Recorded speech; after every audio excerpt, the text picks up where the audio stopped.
So this week we wanted to talk about Tim McGraw, Quick Draw McGraw, Yeah, Truck Yeah McGraw, because recently, well, actually, I guess Friday Night Lights McGraw. Drunk Dad McGraw, Don't fumble McGraw. duct taping footballs to hands McGraw. But what war movie was he into? He was in a War movie? He was like a, I don't know. Anyway, Was he? I'm pretty sure. And He was in the Blind Side. Blindside, yeah. That was the war movie I was thinking. But no, Tim McGraw. Other than his last album with Faith wasn't very good, but he started Kevin. He went back after the Gold Old Truck Yeah debacle. He went back to country with Damn Country Music, which was a fantastic album. I mean, there were some kind of It was duds. good. It was a good album. But there were some songs that I had on my top 15. I think there was one even on my top 10 that were fantastic songs from that album. Obviously, it still had some really shitty, like, pop-ish sounding songs. Yeah. But it was nice to see that he's starting to turn back towards the traditional, because I feel like obviously we go back to it.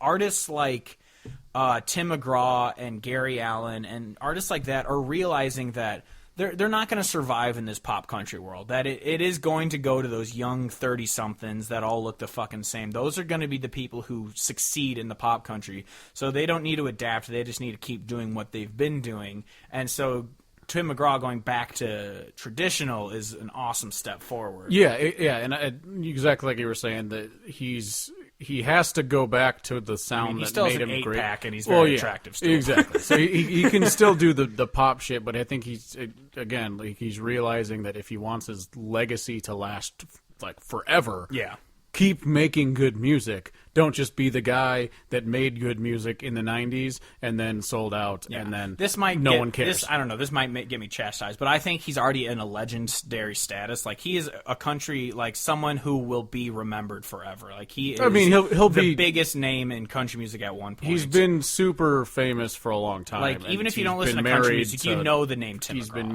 married to Faith. Like, he's not going to be forgotten. Yeah. But what I'm saying is, what are you going to remember Tim McGraw, that cowboy dude who was in movies, or are you going to remember Tim McGraw, the great country singer? Yeah.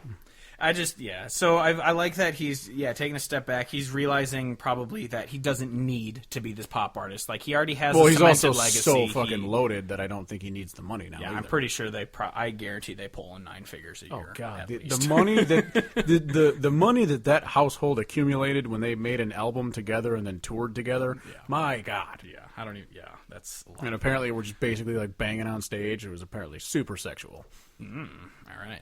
But speaking of Tim McGraw on stage, the one thing before we get to his top 10 is he is a fucking diva. Like, oh yeah, that is the one thing that's pissed me off. I've about seen him for a while. once or twice. Yeah, he's like one of the artists that I have gained and lost respect for more times in a row than I can possibly think, because he's been a little bitch, but he's also been really awesome. But, the one thing that we noticed before we get into our top 10 is that 5 of the 10 on this top 10, spoilers, are from the same album. How dare you. And I think total we had like 8 of those songs on our individual top 10s before we made the one, because the Set the Circus Down is his best album by far. For sure. It is a it is a genuinely fantastic album, and like, I will fight you on that, because I mean, Tim McGraw even though he's very commercial, he was a fantastic country artist. Like, he was never like, I don't think he was ever that Garth Brooks of like, he sold it out and made it shitty. I mean, other than Indian Outlaw, that's a bad song. But I'm Indian Outlaw,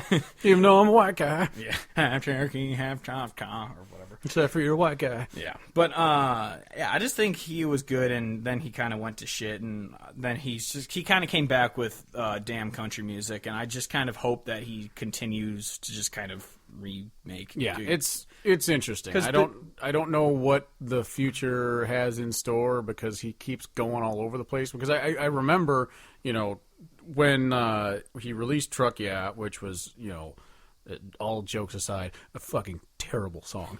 Yeah.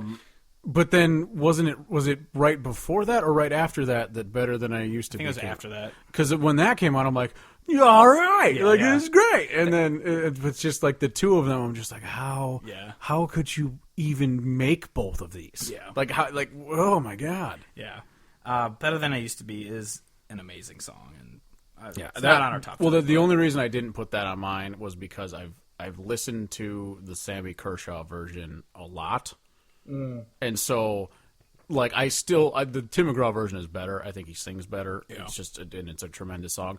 But in my head I was like, yeah, but I think of it as both of the songs. And I was like, I'll just leave it. Sammy Kershaw, gonna get that blur shaw. Exactly. Too far.